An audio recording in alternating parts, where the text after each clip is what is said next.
सामीन, ख़बरों के वक्फे के बाद दोबारा से शो का आगाज़ करते हैं। आज का हमारा ये शो लियाकत नेशनल हॉस्पिटल की जानिब से पेश किया जा रहा है और आज हम जिस टॉपिक पे बात करेंगे वो है कि common and complicated air problems in adults and children, यानी हम बड़ों के अंदर और जो बच्चों के अंदर कान के मुख्तलिफ मसाइल देखते हैं, हम उसके ऊपर आज बात करेंगे। अगर हम बात करें सामीन, तो कान अल्लाह ताला की एक बहुत बड़ी नेमत है और जिसके ज़रिए हम सुनते भी हैं, सीखते हैं ज़िंदगी की। ये कान हमारी ज़िंदगी की आवाज़ों से जुड़े रहते हैं। लेकिन आपने ये भी सुना होगा कि बहुत सारे लोग एक कान से सुन के दूसरे कान से निकाल भी देते हैं, ठीक है, तो ऐसा भी होता है। लेकिन कान के मसाइल ना सिर्फ बड़ों बल्कि बच्चों में भी बहुत आम है और इसको अगर वक्त पे ना इसका इलाज किया जाए तो इसके बड़े मसाइल में भी हम दोनों को अलग अलग कर लेते हैं। पहले हम बड़ों को डिस्कस कर लें या बच्चों को? जैसा आप पहले हम बड़ों को हम डिस्कस कर लेते हैं। ज़ाहिर है मसाइल तो दोनों के अंदर ही देखे जाते हैं, ठीक है, लेकिन जब हम बड़ों की बात करते हैं तो इसमें कौन से ऐसे कॉमन बीमारियां हैं कानों के हवाले से जो देखी जाती हैं? अच्छा, बहुत शुक्रिया पहले तो मुझे यहाँ बुलाने के लिए। और कान की इम्पोर्टेंस रेडियो वाले सुनने वालों से ज़्यादा किसको पता होगी। सही बात है, कि अगर कान ना होते तो रेडियो ना होते। ऐसे खूबसूरत बात। तो आपके अगर रेडियो की आवाज़ को लोग अच्छे से सुनना चाहते हैं और चाहते हैं कि सुनते रहें, तो उनको अपने कानों की ज़्यादा केयर करनी चाहिए। अब हम लोग, अगर आप देखा जाए तो कान को लोग जैसे, क्योंकि हवा से खमसा में आते हैं, जो हमारी 5 स्पेशल सेंसेस हैं उसमें से एक है सुनना या हेयरिंग। तो इसकी इम्पोर्टेंस जैसे हमारे आँख की इम्पोर्टेंस है जिसमें हम देखते हैं, सूंघते हैं, चखते हैं, वैसी इसकी है, क्योंकि हम एक्सटर्नल इन्वायरमेंट या अपने दूसरे लोगों से कम्युनिकेट करने में या कांटेक्ट में रहने में इसमें मेन रोल प्ले करता है ये। अच्छा, हमारे एक सबसे बड़ा इशू ये है कि जब भी कान का कोई मसला शुरू होता है तो एक मिथ है या क्या कि कान में मैल होगा, साफ करवा दें, ड्रॉप्स डाल दें, कॉटन बड डाल दें, कुछ ऐसा कर दें और कान ठीक होने लगे। नहीं, कान का सिर्फ एक काम है, मेनली सुनना। दूसरा बैलेंस से रिलेटेड होता है, लेकिन मेन काम है उसका सुनना। अगर पेशेंट की सुनाई में फ़र्क आया है या उसको ऐसा लगता है कि वो कम सुन रहा है, तो उसको उसी वक्त डॉक्टर के पास, ये किसी ईएनटी डॉक्टर के पास जाने की ज़रूरत है, ना कि ये कि वो खुद ही अज्यूम कर ले कि शायद ऐसा है शायद वैसा है। क्यों? क्योंकि अगर आपके बर वक्त आइडेंटिफिकेशन नहीं होगी, डायग्नोसिस नहीं बनेगा, तो बाद में मज़ीद इश्यूज होंगे। बड़ों में जो हमारे पास बहुत ज़्यादा कॉमनली आते हैं उसमें सबसे ज़्यादा तो एक्सटर्नल ईयर इन्फेक्शन के साथ आते हैं। और एक्सटर्नल ईयर इन्फेक्शन की सबसे कॉमन वजह कान साफ़ करना, कॉटन बड या तीली या हेयर पिन या मुख्तलिफ चीज़ें लोग यूज़ करते हैं, तो उनसे कान साफ करना। पेन और पेंसिल भी यूज़ करते हैं। तो मे भी किसी पेंसिल पे भी शायद आपको लिखा हुआ मिल जाए कि गुड फॉर ईयर क्लीनिंग।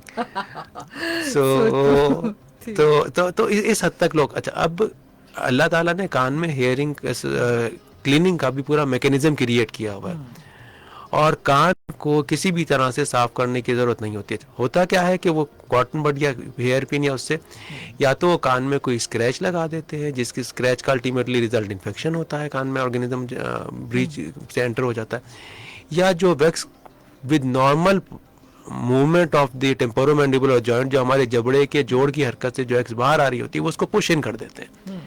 उसकी वजह से इशू शुरू होते हैं और उसके बाद मजीद उसमें ड्रॉप्स मिलना और मुख्तलिफ मेडिकल स्टोर वालों से लेकर आना। तो कान का सबसे इम्पॉर्टेंट चीज़ है ना सुनना। अगर आप नहीं सुन रहे हैं तो आपने डॉक्टर के पास जाके कंसल्ट करना है, किसी ईएनटी डॉक्टर के पास, कि मेरा क्या मसला है जिसकी वजह से, और उसको लेट हिम डायग्नोज कि इशू क्या है। कान में अगर कोई डिस्चार्ज या पीप आ रहा है, अगेन मेरे ख्याल में ये है, मैं ये सोच रहा हूँ, नहीं, आपने एज सुन एज पॉसिबल अपने कंसल्ट ईएनटी डॉक्टर के पास या फिजिशियन मोहल्ले के अंदर जो जीपी है उससे आप ओपिनियन ले सकते हैं, लेकिन इट्स बेटर कि आप डॉक्टर को, ईएनटी डॉक्टर को रिपोर्ट करें और उससे इसके लिए सजेशन दें। तो ये 2-3 चीज़ें ज़्यादा कॉमन है। ओटाइटिस एक्सटर्ना, कान में पीप आने की सूरत में क्रॉनिक सुपरेटिव ओटाइटिस मीडिया हमारे यहाँ कम्युनिटी में बहुत ज़्यादा कॉमन है, बच्चों में भी और बड़ों में भी। लेकिन इसमें भी हमारे मोस्ट इंस्टीट्यूशन के अंदर हेयरिंग प्रिजर्वेशन पे इतना फोकस नहीं किया जाता। हमने तो उस पर काफ़ी अभी काम भी किया और उसको और इम्प्रूव करने की भी कोशिश कर रहे हैं। तो ये 2-3 चीज़ें हैं जिसके लिए, और तीसरी चीज़ जिसके लिए बहुत लगाते हैं वो होते हैं बैलेंस या चक्कर आने की सूरत में। अगर चक्कर का भी, क्योंकि कान से रिलेटेड होता है, उसमें भी कुछ चीज़ें तो ऐसी होती है जिसमें हमें सिर्फ मनूवरिंग करनी पड़ती है और कुछ में हम मेडिसिन देते हैं या अकॉर्डिंगली उसको ट्रीट करते हैं। बिल्कुल। अच्छा डॉक्टर साहब, बहुत दफ़ा ऐसा होता है कि हम जो कान की वैक्स होती है, ठीक है, उसको हम खुद से भी साफ़ करने की कोशिश कर रहे होते हैं, तो क्या कान की वैक्स जो है वो क्या कानों के लिए फ़ायदेमंद है या उसकी सफाई कराना ज़रूरी होती है? कभी आपने देखा कि कान, हालांकि अगर देखा जाए तो उसका जो कान का सुराख या होल है उसमें डार्कनेस होती है, अंधेरा होता है। लेकिन आपने देखा हो कि हमारे कान में मोस्टली कोई इंसेक्ट अंदर नहीं जाता। क्यों नहीं जाता? इसलिए कि वैक्स की स्मेल इंसेक्टोफोबिक है। उससे ऑर्गन जो हशरात हैं, इंसेक्ट्स हैं, वो दूर भागते हैं। एक अच्छा, काफ़ी लोगों को कान के अंदर वो कहते हैं हमें लगातार खुजली रहती है, कान में खा जाती रहती है, खुजाते रहते हैं कान को कॉटन बर्टीलियों से। Reason, skin of external ear is so delicate कि उसके ऊपर अगर ये वैक्स की लेयर ना हो तो इवन नॉर्मल एयर से भी और जो डस्ट पार्टिकल है उसकी वजह से भी उसमें इचिंग शुरू हो जाती है और अल्टीमेटली वो और उसको खुजाते हैं और अल्टीमेटली और ज़्यादा ये चीज़ विशियस सर्किल की तरह चलती चली जाती है कि वो वैक्स की लेयर, तो जब तक वो वैक्स की लेयर नहीं बनती है उस वक्त तक कान में प्रॉब्लम रहती है। तो wax itself is a protective mechanism for year, और इसको साफ करने का तरीका जो वुज़ू में हम कान में उंगली घुमाते हैं ना, बस वही है। तो आपने बाहर से बस ऐसे कान, उंगली के जो फिंगर टिप है, उंगली के जो पोर है, उससे इसको सिर्फ साफ करना है। इसके अलावा इसमें कतन कोई साफ करने की ज़रूरत नहीं। देखिए मतलब अल्लाह ताला का क्या सिस्टम है कि अल्लाह ताला ने, आपने जो बात बताई मैं हैरान हूँ उस पर कि मतलब इंसेक्ट जो है ना वो अंदर नहीं जाता जस्ट बिकॉज उसकी स्मेल उनको वो करती है, इरिटेट करती है। अल्लाह ताला का निज़ाम देखें कैसा, और हम इस वैक्स को एयरबड से या पता नहीं किन किन चीज़ों से खुद ही निकाल देते हैं। बल्कि हमारे पास इवन लोग सिर्फ इसलिए आते हैं कि डॉक्टर हमारे कान से वैक्स निकाल दें। देखिए सर, बिल्कुल आप सही कह रहे हैं। अच्छा जैसे बहुत सारे चले हम बड़ों के ये तो मसाइल मौजूद ही हैं। अच्छा, हेयरिंग लॉस भी एक मसाइल है बड़ों के अंदर, हम देखते हैं विद एज जो है वो हेयरिंग लॉस होती जाती है। तो क्या ये नेचुरल है, क्या वाकई ही उम्र के साथ साथ हेयरिंग लॉस होता है? अच्छा, हेयरिंग लॉस के लिए हमें 2-3 चीज़ें हैं। एक हेयरिंग लॉस होता है सडन सेंसेशनल हेयरिंग लॉस, जो कि एकदम से कान सुनना बंद कर देता है। अच्छा, अगर एकदम से कान सुनना बंद कर दे, अब अमूमन पेशेंट ये समझते हैं कि शायद वैक्स आ गया और वो मुख्तलिफ तरह के टोटके आजमाते हैं।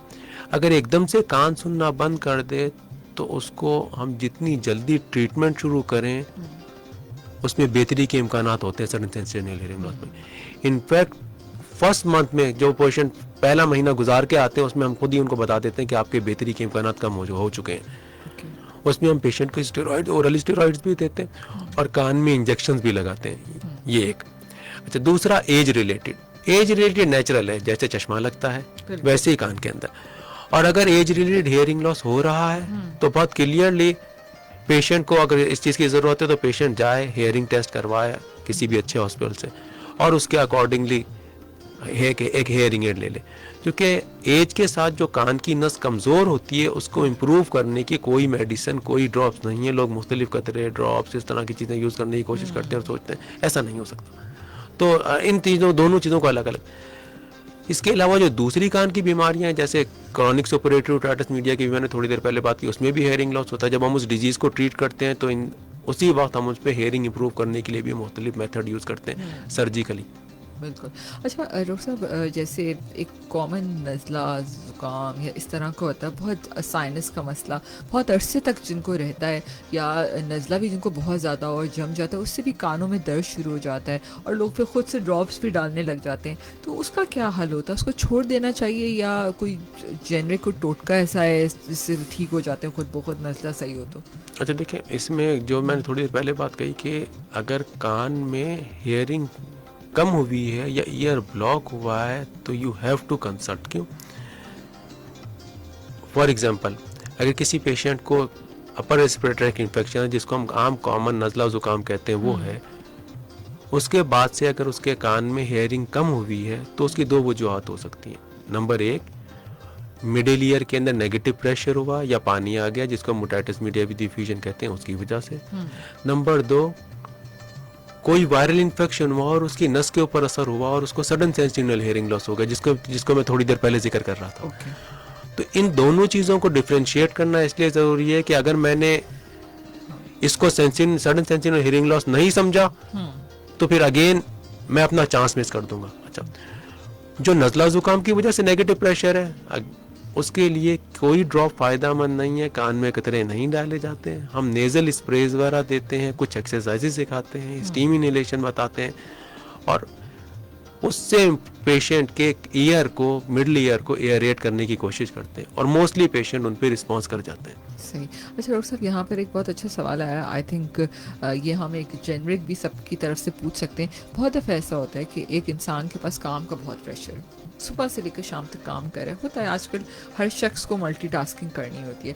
तो उनका सवाल है कि कभी कभी मुझे ना दिन के किसी हिस्से में लगता है कि काम करने का कि मेरे कान जो है ना वो बहुत, उसमें से आवाज़ें आ रही हैं या कान में एक प्रेशर सा फील होने लगता है। ऐसा होता है कि या ब्लड प्रेशर हाई होता है तब भी फील होता है? अच्छा, कान में प्रेशर महसूस होना, कान में आवाज़ें आना, फुलनेस इन द ईयर जिसको अगर मैं कहूँ तो वो, ये दो तीन चीज़ों में हो सकता है। या तो ये ब्लड प्रेशर की वजह से भी हो सकता है, लेकिन एक ये एंटी की ईयर की डिजीज़ होती है मीनियस डिजीज़, अगर उसके साथ वो एसोसिएशन वर्टाइगो की भी है, यानी कि उनको चक्कर भी आ रहे हैं, तो दिस कुड बी पॉसिबल कि अच्छा, उसके लिए भी डायग्नोसिस के लिए ड्यूरिंग अटैक्स अगर वो दिखाएं तो ज़्यादा बेहतर है, लेकिन अगर उसके अलावा भी वो दिखाएंगे तो भी हमें काफ़ी कुछ चीज़ें हेयरिंग ऑडियोमेट्री और करवाने से अंदाज़ा हो जाता है कि किस तरह की तशखीस है। तो मैं इनको एडवाइस ही करूँगा कि अगर ऐसी कोई चीज़ हो रही है तो इट्स बेटर कि आप ईएनटी को कंसल्ट करें कि क्या वजह है कि किसी हिस्से के अंदर ये चीज़ आ रही है। तो either it could be blood pressure और मीनियस डिजीज़ का भी ज़्यादा इम्कान हो सकता है इसमें। सही। अच्छा डॉक्टर साहब, एक बड़ी कॉमन चीज़ है कि सारे मोबाइल हर किसी के हाथ में, लोग हेडफोन्स का इस्तेमाल करते हैं, तो क्या कंटिन्यूस हेडफोन्स का, और आजकल तो वायरलेस भी आ चुके हैं, हर वक्त कान के अंदर रहते हैं, लोगों को फ़ोन उठाने की भी ज़रूरत नहीं है, आप बात करते रहें सारा वक्त आराम से, तो क्या ये भी, अगर मैं इसके साथ नॉइज़ पोल्यूशन को भी ऐड करूँ तो इसको आप कैसे देखेंगे कानों की सेहत के लिए?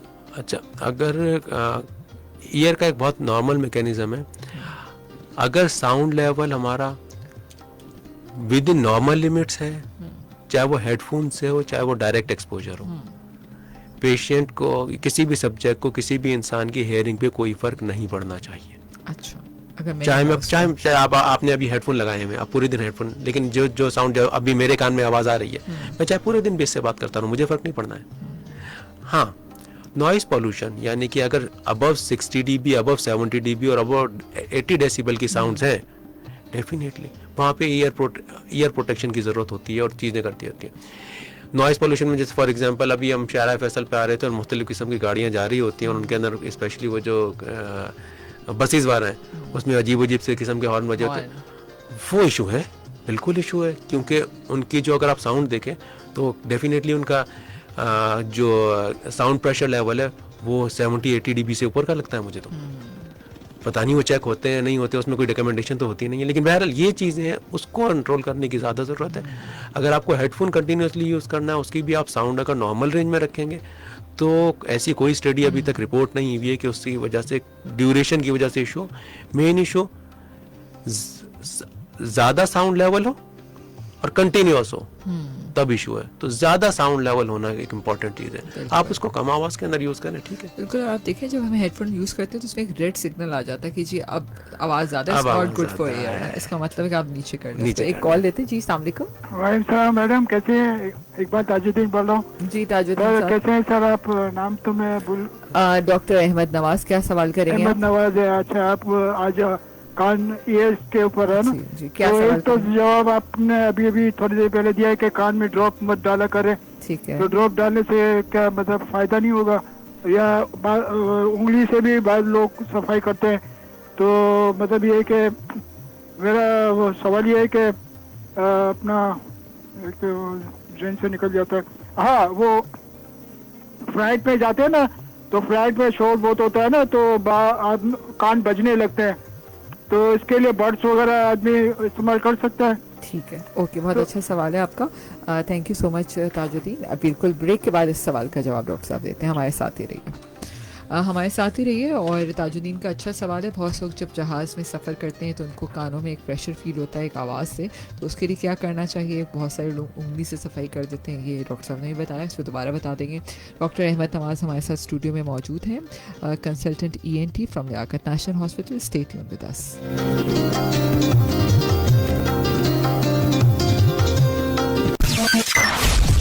We will be right back after this short commercial break. आपके दिन का आगाज और HBL करंट अकाउंट के साथ सब कुछ आसान। मुफ्त इंटरबैंक फंड्स ट्रांसफर यानी हर पेमेंट पर वक्त, और मिले मुफ्त ऑनलाइन बैंकिंग की सहूलत और मुफ्त चेकबुक। आज ही HBL की करीबी ब्रांच में करंट अकाउंट खोलें और पाएं मुफ्त बेनिफिट्स। जहां ख्वाब वहां HBL।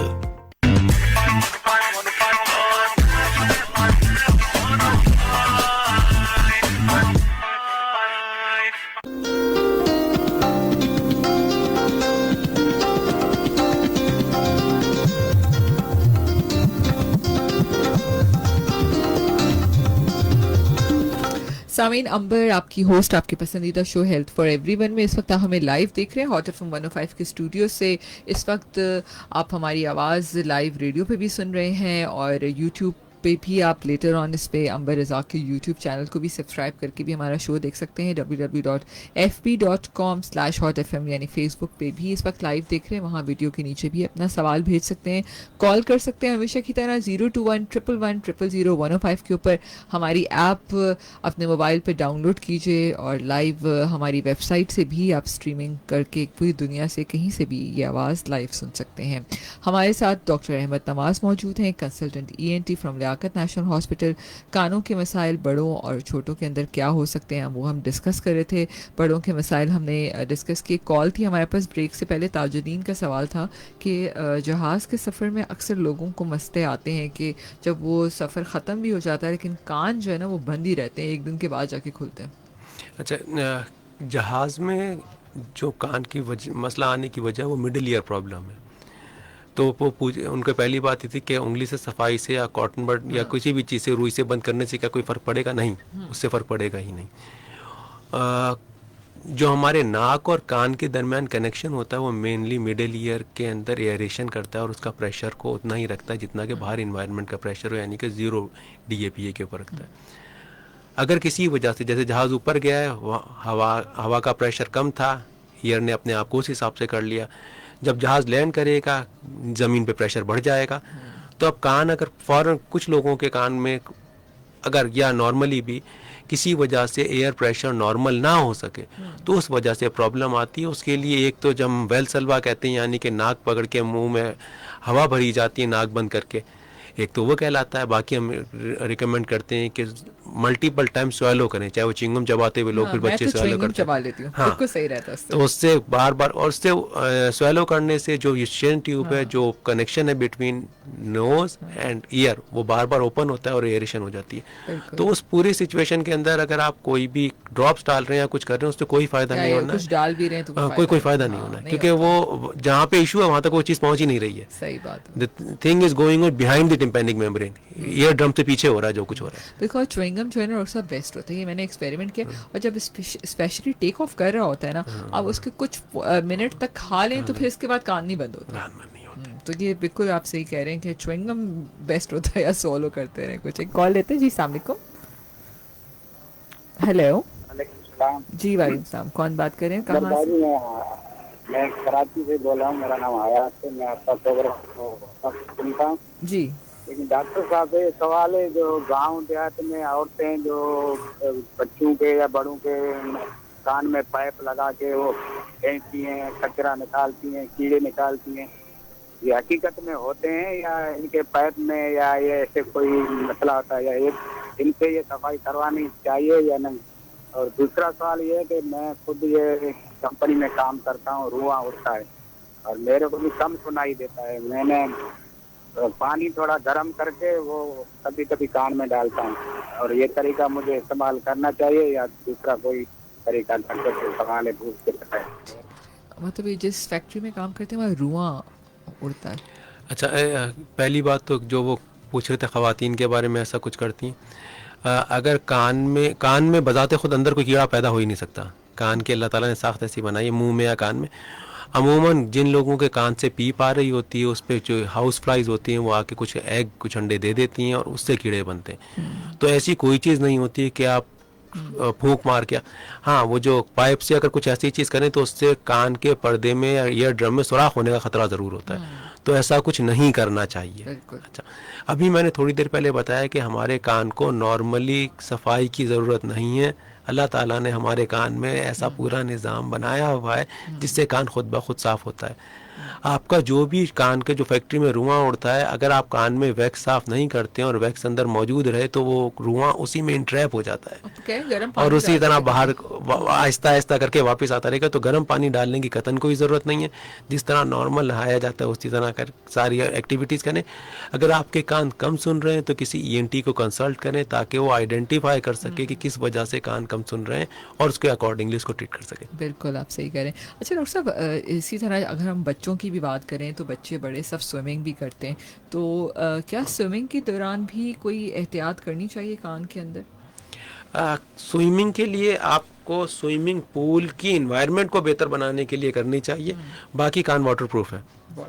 कुछ अगर किसी के कान के पर्दे में सुराख हो तो एक अलग बात है। अगर हाँ। किसी के कान नॉर्मल है तो कान वाटरप्रूफ है, किसी को कोई इशू ऐसा नहीं आता है। अच्छा, डीप डाइविंग एक अलग चीज़ है, नॉर्मल स्विमिंग में कतन कोई इशू नहीं आता है। अमूमन लोगों को इशू इसलिए आता है क्लोरीन की मिकदार पूल में ज़्यादा थी या कम थी या क्लीनलीनेस का इशू था। तो बजाय इस कानों को फोकस करने के स्विमिंग पूल की इन्वायरमेंट इंप्रूव करने की ज़रूरत होती है। सही बात है, कान वाटर प्रूफ है। बिल्कुल सही बात है। वैसे मैंने वाकई में ऐसे लोग देखे कानों के अंदर नहाते हुए भी कानों के अंदर कुछ ना कुछ डाल रहे होते हैं। एक और कॉल लेते हैं जी। अस्सलाम वालेकुम। भाई साहब, मैडम एक सवाल जो मेरे दिल से निकल गया था सर, आपसे एक पूछना था, तो पता नहीं ये आपके इसमें रिलेटेड है कि नहीं। जल्दी वो से ये कि जब मैं YouTube वगैरह इस्तेमाल करता हूँ ना, हाँ। हैंड फ्री लगा कर ना, सारा दिन मेरा तो काम ही यही है ना। ओके। आप लोग के प्रोग्राम भी बाजू का हैंड फ्री लगा कर, तो जैसे ही थोड़ा सा आवाज तो वो मैसेज आता है कि ज्यादा आवाज आपके कान के लिए नुकसानदेह या ज्यादा देर तक आप। अब मैंने कहा कि भाई या तो कान को हिफाजत कर लो या फिर ये कि अभी वो तेज आवाज नहीं होती है तो मजा ही नहीं आता है वो प्रोग्राम सुनने का। वो तो ये मैं सही कर रहा हूँ गलत कर रहा हूँ? हाँ प्लीज। नहीं, आप नॉर्मल आवाज़ में सुने तो बस ठीक है, लेकिन अगर आप रेड लेवल के ऊपर जाके सुनेंगे तो फिर डेफिनेटली कान को नुकसान पहुंचने का अंदेशा होगा। बिल्कुल सही बात है, क्योंकि बहुत दफ़ा ऐसा होता है कि लोग जो है ना म्यूज़िक स्पेशली वॉक और एक्सरसाइज करते हुए लाउड करके सुन लेते हैं। थोड़ी देर के लिए सही है, थोड़ी देर के लिए सही है, लेकिन ये जो जॉगिंग करते हुए स्पेशली लोग कान के अंदर लाउड नॉइस या जो म्यूज़िक सुनते हैं वो वैसे ही ख़तरनाक है।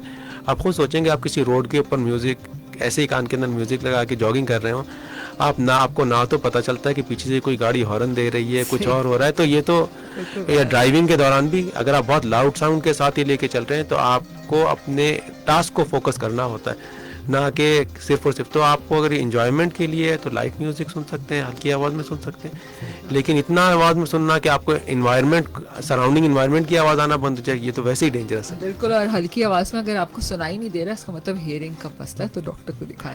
अच्छा डॉक्टर साहब, बच्चों के हवाले से भी बात करना चाहूँगी। ठीक है, बच्चों में ईयर इन्फेक्शन बहुत आम है, बग़ैर किसी वजह के भी हम देखते हैं छोटे बच्चे इजहार करते हैं कि हमें कान में दर्द हो रही है, और जो बिल्कुल ही न्यू बॉर्न बच्चे हम देखते हैं कि बच्चे रो रहे होते हैं लेकिन समटाइम माओं को भी नहीं पता चलता। तो बच्चों के अंदर क्या मसले आप देखते हैं? अच्छा, बच्चों में एक तो ये बात ज़हन नशीन कर लें कि 2 साल की उम्र तक के बच्चों में ईयर इन्फेक्शन ज़्यादा कॉमन होते हैं, और ये इन्फेक्शन होना बहुत यूजुअल चीज़ है। ये हमारे मुल्क में भी है और तरक्की याफ्ता ममालिक में भी ऐसे ही हालात हैं। क्यों? क्योंकि उनकी एनेटमिकली जो कान और नाक का कनेक्शन है वो इतना मेच्योर नहीं हुआ होता, और उसी वजह से इन्फेक्शन बार बार कान में चले जाते हैं। तो इन बच्चों में इन्फेक्शन होना कोई ख़तरनाक चीज़ नहीं है। हाँ, टाइमली ट्रीट होते रहें, ऐसा ना हो कि अनट्रीटेड छोड़ दें। अगर कान से पीप आ गई है तो भी कोई इशू नहीं है, या इसी तरह के बार बार नज़ला ज़ुकाम होने की सूरत में कान से भी पीप आने लगे या कान में इन्फेक्शन जाने लगे तो हर दफ़ा ट्रीट होते रहें, तो कोई प्रॉब्लम क्रिएट नहीं करते। तो इसीलिए इस चीज़ को इतना हमें बाज़ औक़ात माएँ आती हैं, तो जो चीज़ की जा सकती है, नंबर 1 फीडिंग हैबिट।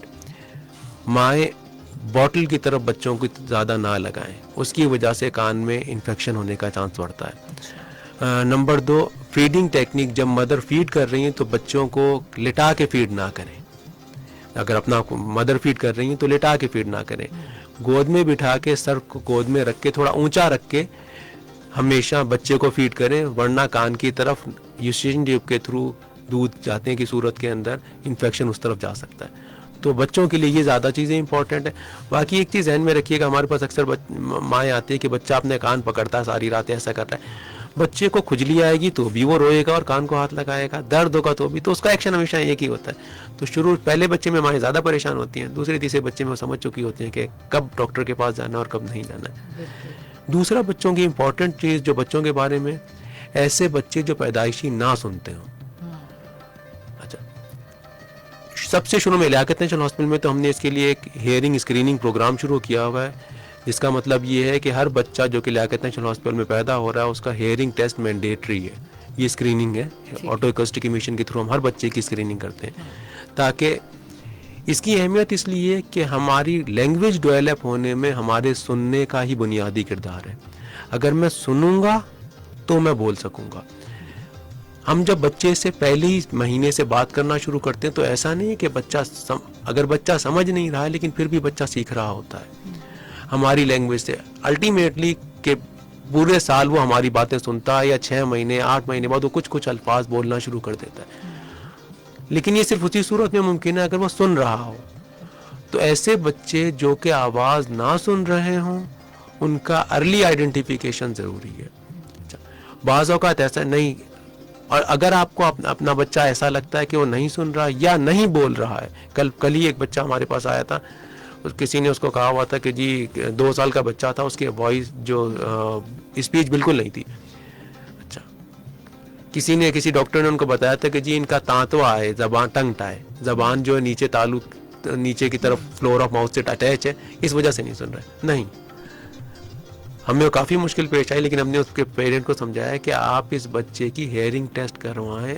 अगर ये नहीं बोल पा रहा है तो इसकी पहली वजह ना सुनना हो सकती है या कम सुनना हो सकती है। हम इसकी हेयरिंग असेसमेंट करके फिर आइडेंटिफाई करेंगे। ज़बान नीचे लगे होने से या टंग टाई की वजह से बच्चे की प्रोनाउंसिएशन में तो फ़र्क आ सकता है, लेकिन ऐसा नहीं हो सकता कि बच्चा ना बोले। तो ये बात समझने की बहुत ज़्यादा ज़रूरत है कि ऐसे बच्चे जो कि नहीं सुन रहे या कम सुन रहे हैं या नहीं बोल रहे हैं, उनको जितनी जल्दी मुमकिन हो सके ENT में दिखाना चाहिए, ताकि वो बच्चे आइडेंटिफाई हो सकें जो कि नहीं सुन रहे हैं।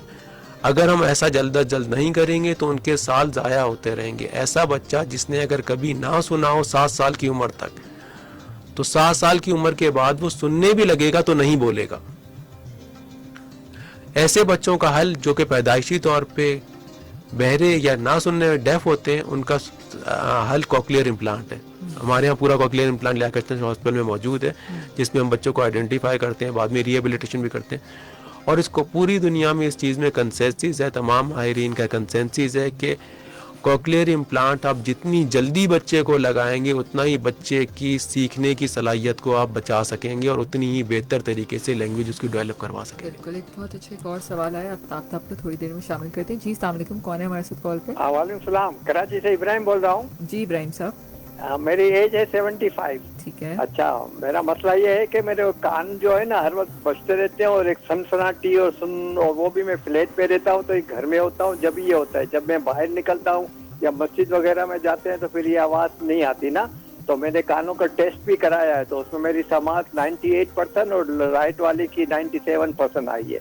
तो कोई ऐसी एक्सरसाइज बता दें जिससे ये जो है ना, डॉक्टर ने कहा ये इसकी हम लोग लिमिट नहीं दे सकते कि ये कब खत्म होगा, ये खुद ब खुद खत्म भी होगा और ये हम बोल नहीं सकते कि 2 महीने लगे या 3 महीने लगे। तो कोई एक्सरसाइज है इसकी? वो दवाइयाँ देते हैं नींद की, स्ट्रेस के लिए, इंटीविटी है या क्या है, वल्लाह आलम। मेरे को फोन पे ही जवाब दें। अच्छा, वो जो 98% और 97% लिखा हुआ है वो आपका हेयरिंग लेवल नहीं है, वो आपका स्पीच डिस्क्रिमिनेशन स्कोर्स हैं। मुझे लगता है आपकी बातें सुनने से कि आपको हाई फ्रीक्वेंसी लॉस है, और ये चीज़ मैं जो आपका हेयरिंग टेस्ट है उसी को देख के एग्जैक्टली बता सकता हूँ। उसके बगैर आंसर देना मुश्किल बात है, लेकिन प्रॉबली आपको हाई फ्रीक्वेंसी लॉस है, इसीलिए आप जितनी खामोश जगह पे रहेंगे आपको आपके कान के अंदर किसी भी तरह की आवाज़ें, जिसको हम टिनिटस कहते हैं, वो महसूस होगा। इसका हल यही है कि आप अपने घर के अंदर भी कोई शोर वाली चीज़ लगा दें, कोई घड़ी जो कि आवाज़ दे रही हो टक टक की, कोई रेडियो, टीवी, जो भी चीज़, मोबाइल में कोई भी चीज़, जितनी खामोशी होगी उतनी आपके कान में गूंज ज़्यादा होगी। और इसका अगर आप कुछ टिनिटस मास्कर भी अवेलेबल है, लेकिन कुछ मोस्टली लोग उससे कंफर्टेबल नहीं हो पाते। उनका भी काम यही होता है कि वो कान के अंदर एक छोटा सा आला लग जाता है जो कि लगातार एक आवाज़ प्रोड्यूस करता रहता है, जिसकी वजह से कान के अंदर की आवाज़ महसूस नहीं होती। तो अभी आपके लिए सबसे आसान सोल्यूशन ये है कि एक तो आप किसी और भी डॉक्टर को अपना हियरिंग टेस्ट है वो दिखा के कंफर्म कर लें कि क्या है हाई फ्रीक्वेंसी लॉस है। और नंबर 2, अब खामोश जगह को अवॉइड करें। कमरे में भी रात में सोते हुए भी थोड़ी ऐसी चीज़ चला दें जिसमें कुछ ना कुछ शोर पैदा होता रहे। ये भी एक मसला होता है। अच्छा डॉक्टर साहब, एक छोटा सा ब्रेक लेते हैं। 2 सवालात यहाँ पर आए हुए कि इन्फेक्शन में ड्रॉप्स तो दिए जाते हैं, लेकिन इन्फेक्शन से मुराद क्या है? मतलब इन्फेक्शन से क्या मुराद है? अगर थोड़ा सा इन्फेक्शन को डिफ़ाइन कर दें। गाड़ी की चाबी, पेन, पेंसिल, ऐनक की रॉड अमूमन लोग कान में डालते हैं, इससे एहतियात करना चाहिए। बिल्कुल आप सही कह रहे हैं। हमारे साथ ही रहिए, छोटे से ब्रेक के बाद वापस आते हैं। We will be right back after this short commercial break. मामा, पेट में दर्द, कल स्कूल की छुट्टी प्लीज। मुझसे ये नहीं होगा मामा, मेरा मैथ्स बहुत वीक है। इधर देखो, याद है तुम्हारे बाल पहले कितने रूखे और कमजोर थे, फिर हमने इन पर मेहनत की, अब देखो कितने मजबूत हैं। तुम भी मेहनत करके मजबूत बन सकते हो। एक माँ ही बनाती है बेटी को मजबूत। नया लाइफ बॉय शैम्पू एलोवेरा और मिल्क प्रोटीन फॉर्मूला के साथ बालों को बनाए मजबूत।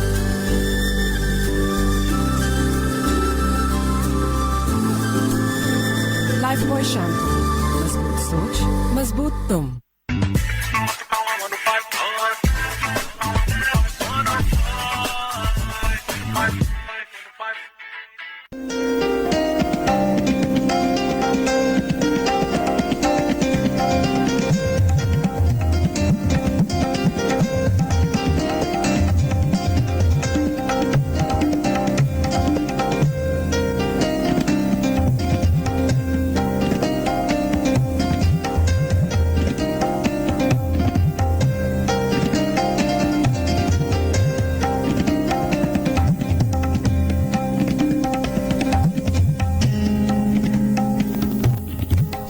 सामी नंबर आपकी होस्ट, आपके पसंदीदा शो हेल्थ फॉर एवरीवन में हमारे पास अभी शो के अख्ताम में 15 मिनट बाकी हैं। कोई और भी आपके सवालात हों तो आप प्लीज़ ज़रूर हमें कॉल कर सकते हैं।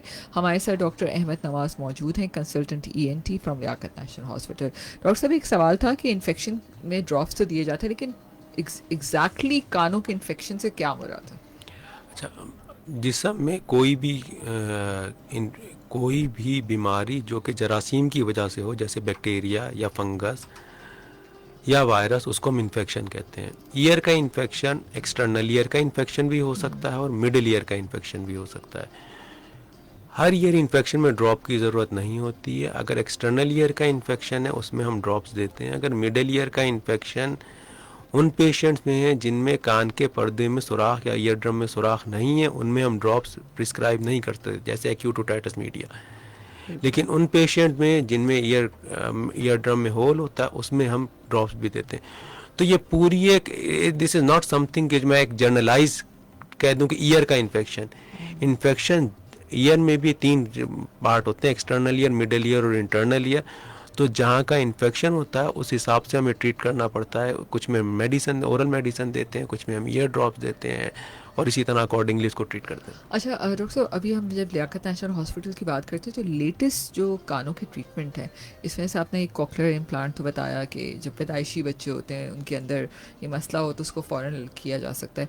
तो क्या बड़ों के अंदर भी कॉकलियर इम्प्लांट हो सकता है, और कोई उसके अलावा कौन से लेटेस्ट ट्रीटमेंट है कानों के हवाले से? अच्छा, ऐसे बच्चे हों या बड़े हों, ऐसे लोग जिनको सेंसिटिव हियरिंग लॉस हो और उनका नॉन सर्विसेबल हेयरिंग हो, यानी कि आम हेयरिंग एड जो मार्केट में मिलते हैं हेयरिंग एड, इन हेयरिंग एड को लगाने से फ़ायदा नहीं हो रहा हो, उनका हल कॉक्लियर इम्प्लांट ही है। हमारे यहाँ ये इंश्योरेंस कंपनीज कवर नहीं करती हैं, बाहर मुल्कों में इंश्योरेंस कंपनीज कवर करती हैं। तो बाहर मुल्कों में तो आपको जो कॉक्लियर इम्प्लांट के एड्स नज़र आएंगे, उसमें आपको ज़्यादातर लोग बूढ़े वो दिखाए हुए होंगे और उन्होंने करे और कुछ इस तरह का कैप्शन होगा, now you can hear again, you can listen again. तो हमारे यहाँ प्रॉबली कॉस्ट की इशू की वजह से और दूसरी चीज़ों की वजह से नहीं है, लेकिन बड़ों में भी अगर हेयरिंग का इशू है और ऐसे लोग जिनका हेयरिंग एड से काम नहीं चल रहा है, उसका हल कॉक्लियर इम्प्लांट है।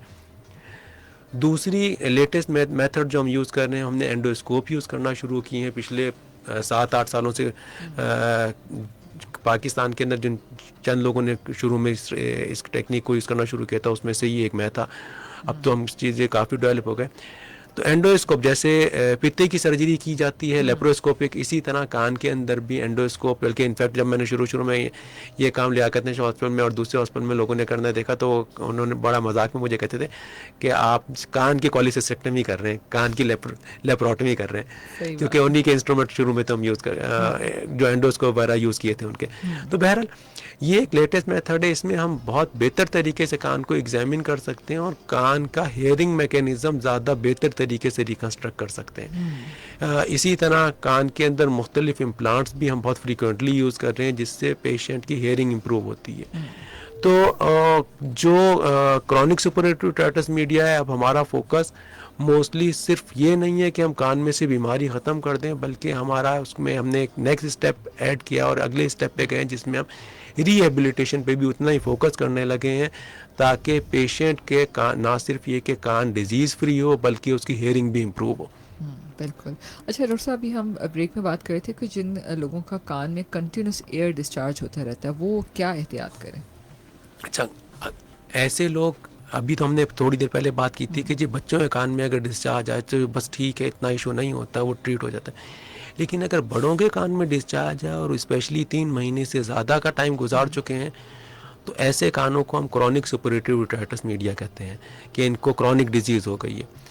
ऐसे लोगों को आइडेंटिफाई करना पड़ता है कि क्या उनको हड्डी गलाने वाली बीमारी है, जिसको हम एटिक्वेंटल टाइप की डिजीज़ कहते हैं, या सिंपल कान में सुराख है, जिसको हम इन्फेक्शन ख़त्म करके कान में पर्दा लगाने का ऑपरेशन कर सकते हैं। अगर उन ऐसे मरीज़ों को हड्डी गलाने वाली बीमारी मौजूद है, तो वो एट रिस्क है। किस चीज़ के? इसके कि ये कहीं इन्फेक्शन, ये डिज़ीज़ दिमाग और कान की दरमियानी हड्डी को गला के दिमाग की तरफ ना चली जाए और कॉम्प्लिकेशन क्रिएट ना कर दे। तो कान के डिस्चार्ज को कभी भी, स्पेशली अगर वो 3 महीने से ज़्यादा रुक गया है, तो कभी भी उसको लाइटली ना लें।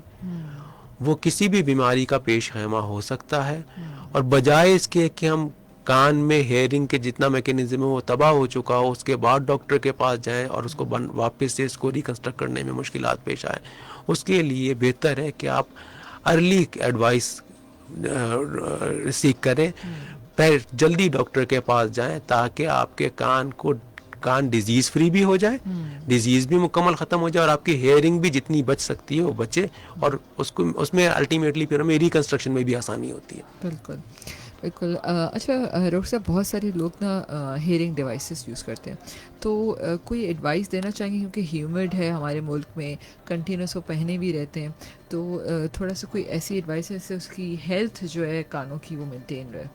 कानों की हेल्थ का आप देखें, हम कानों की हेल्थ उस वक्त मेंटेन रहे कि हम कान के लिए कोई दूसरी चीज़, कोई प्रिकॉशन ना लें, सिवाय इसके कि उसको हमने नॉइस एक्सपोजर नहीं होने देना। बिल्कुल।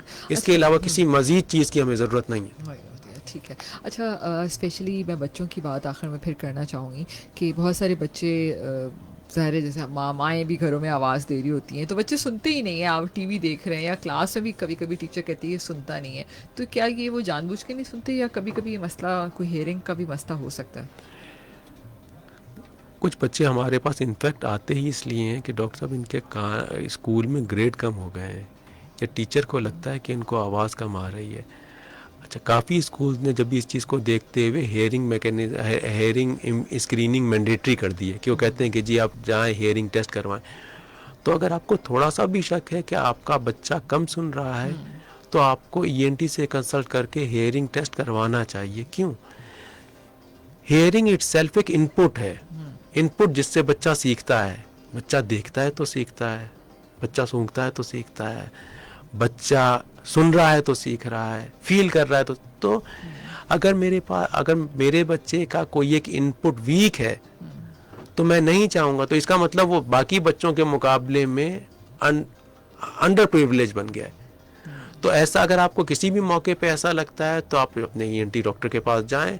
हो सकता है कि सिंपल वैक्स हो सकता है कि कोई और मसला हो सकता है, कान के पर्दे के पीछे पानी हो जिसको हम ओटाइटिस मीडिया विथ डिफ्यूजन कहते हैं। तो ऐसी किसी भी सूरत में आप कंसल्ट करें और अपने बच्चे की एक दफ़ा स्क्रीनिंग करवा लें। सिर्फ एक स्क्रीनिंग से, थोड़ा सा टाइम निकाल लेने से आपके बच्चे की लर्निंग पे, उसकी लाइफ पे बहुत बड़ा फर्क पड़ेगा। बिल्कुल जी। अस्सलाम वालेकुम, कौन है हमारे साथ कॉल पे? जी वालेकुम अस्सलाम, शकील बात कर रहा हूँ। जी शकील साहब, क्या सवाल करेंगे? जी मुझे बस एक बात करनी थी कि ये मेरे कानों में जो है ईचिंग का जो मसला है ना, वो बहुत ही मतलब ये कि हमेशा ही रहता है। और डॉक्टर साहब जैसे कह रहे हैं कि इसके साथ ज़्यादा आप जो ना कोई जैसे एयरबड या ऐसा कोई चीज़ यूज़ ना करें। मैं एयर ड्रॉप यूज़ करता हूँ, तो एयर ड्रॉप यूज़ करने के बाद फिर ज़ाहिर जरूरत पड़ती है कि उसको क्लीन अप करने के लिए।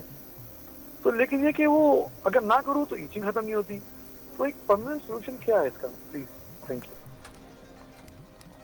परमानेंट सोल्यूशन इसका यही है कि आप कान का पीछा छोड़ दें।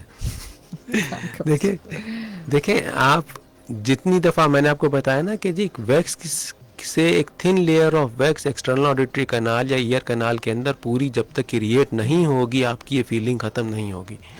ये एक विशियस सर्किल बन गया है। आप जितना कान को साफ करने की कोशिश करते हैं दोबारा वो लेयर डिस्टर्ब हो जाती है, दोबारा आपको इचिंग शुरू हो जाती है।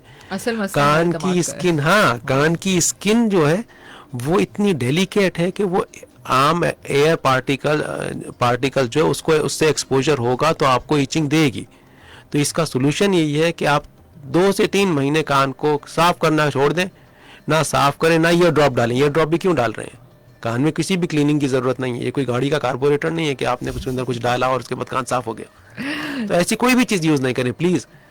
आप कान को उसके हाल पे छोड़ें, कान इंशाल्लाह ताला डेफिनेटली इंप्रूव करेगा। बिल्कुल। अच्छा डॉक्टर साहब, एक आखिरी सवाल शामिल करते हैं कि कान का पर्दा अगर डैमेज हो जाए तो उसकी सर्जरी करानी पड़ती है, तो कोई एज लिमिट होती है या किसी एज में भी हो सकती है? अच्छा मोस्टली वैसे तो हम बच्चों लोअर लिमिट ज़रूर है कि हम कहते हैं कि 9-10 साल से उम्र के बच्चा ज़्यादा हो तब हम उसके करेंगे। अपर लिमिट के लिए अगर पेशेंट मेडिकली फिट है तो सर्जरी की जा सकती है, उसमें कोई ऐसी कॉन्ट्रा इंडिकेशन नहीं है। डिपेंडिंग ऑन द सिचुएशन, अगर कान के पर्दे में सिर्फ सुराख है उसमें अगर पेशेंट को इनफैक्ट बाज़ औक़ात तो लोग पूरी उम्र कान में पर्दे के सुराख के साथ गुजार देते हैं और ओल्ड एज में जाके वो कहते हैं कि कान में क्योंकि बार बार पीप आती है तो हमें हेयरिंग एड लगाने में मुश्किल आ रही, अब आप कान की सर्जरी कर दें।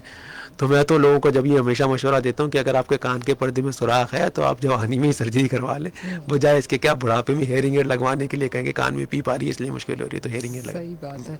और वैसे तो मैं कभी कभी ये भी कहती हूँ कि कान जिनके पास डिवाइसेस लगी हुई है, जैसे मेरी वालदा कान की डिवाइसेस लगाती, कभी कभी कहते हैं तुम लोग जो है ना बहुत शोर मचाते हो। मैंने कहा यार अम्मी आई विश कि मेरे पास भी डिवाइस होती है, उतार के रख देती है और मुझे कुछ सुनाई ना देता। तो ये भी बड़ा ज़बरदस्त तरीका है, ज़िंदगी में सुकून चाहिए, कोई डिवाइस लगी हो तो उतार के रखें डॉक्टर साहब। खैर ये एक छोटा सा मजाक था। Thank you so much doctor साहब फॉर कमिंग, बहुत इम्पॉर्टेंट इन्फॉर्मेशन आपने हम सबको दी है। आखिर में कुछ कहना चाहेंगे इसी मसाइल, कानों के मसाइल के बारे में? कैसा लगा रेडियो शो पे आके बात करके? रेडियो की इम्पोर्टेंस पे कुछ कहेंगे? हमें तो रेडियो की इम्पोर्टेंस डेफिनेटली कान वालों को तो ज़्यादा ही लगती है, बिल्कुल, क्योंकि कान से रिलेटेड है। अच्छा, ईयर की प्रॉब्लम्स को अंडर एस्टिमेट ना करें। बाज़ औक़ात लोग, जिस तरह मैंने आपको प्रोग्राम के शुरू में भी बताया था, बाज़ औक़ात लोग आके हर चीज़ को कहते हैं कि कान में मैल हो गया इसलिए ये हो गया। नहीं, कान अगर सुनना कम कर रहा है, कान में सुनाई कम है, हेयरिंग कम है, आपको लगता है कि आप कम सुन रहे हैं, जितनी जल्दी मुमकिन हो सके कंसर्न डॉक्टर के पास जाएं, जो भी करीबी ENT उससे कंसल्ट करें ताकि आपका अर्ली डायग्नोसिस हो सके और अकॉर्डिंगली ट्रीट हो सके। बिल्कुल। Thank you so much doctor साहब फॉर कमिंग। और सामीन आपका भी बहुत बहुत शुक्रिया कि आप हमारा शो सुनते हैं। अपनी सेहत का प्लीज़ ज़रूर ख्याल रखें, और ये वक्त निकल जाता है तो यकीन करें ये सेहत वापस नहीं आती। सेहतमंद ज़िंदगी गुजारें, अपना रोज़ वर्जिश करें, सेहतमंद खाना खाएं ताकि हम सब बीमारियों से दूर रह सकें। अपना बहुत सा ख्याल रखिएगा। इंशाल्लाह अगले हफ्ते फिर मिलेंगे। अल्लाह हाफ़िज़।